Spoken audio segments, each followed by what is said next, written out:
আজিৰ দুপৰীয়াৰ সাজ আমি শ'ল মাছেৰে বনাম। একদম তাজা ফ্ৰেছ শ'ল মাছ আনিলোঁ। শ'ল মাছটো এতিয়া কাটি বাছি ল'ম আৰু শ'ল মাছটো আমি বনাম ভুনা। ভুনা আমি বহাই দিলোঁ। নহৰু, পিঁয়াজ, মছলা যিখিনি লাগে, হালধি গুড়ি, জলকীয়া গুড়ি, জিৰা গুড়ি যিখিনি লাগে চব দি পেলাই বহাই দিলোঁ। আৰু লৈ ল'লোঁ বেঙেনা এটা পুৰি। আমাৰ ঠাণ্ডা দিনত পিটিকা খালে বহুত ভাল লাগে দুপৰীয়া সাজত। সেইকাৰণে পিটিকাৰ কাৰণে লৈ ল'লোঁ ধনিয়া পাত, পিঁয়াজ আৰু কেঁচা জলকীয়া। আগতে মই বেঙেনাটো বাকলি গুচাই ল'ম। বাকলি গুচাই পেলাই পাছত বেঙেনাটো পিটিকা বনাম। দুপৰীয়াৰ সাজত ঠাণ্ডাৰ দিনত পিটিকাৰে ভাত খালে বহুত ভাল লাগে। বেঙেনাটো একদম পূৰা গৰম হৈ আছে, জাষ্ট পুৰিলোঁ সেইকাৰণে গৰম হৈ আছে।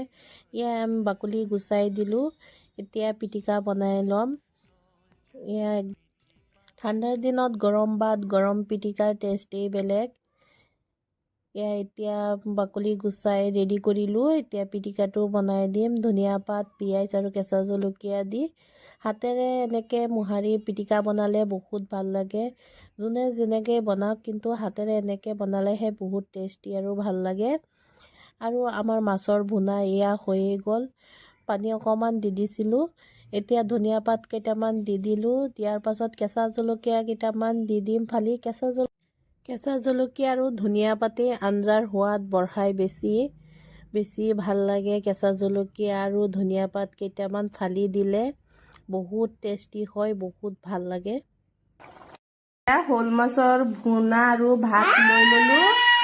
আৰু ইফালে খাই আছে আমাৰ সৰু মইনা। আজি মাছ দি খাই আছা ভাত? না নাখায়।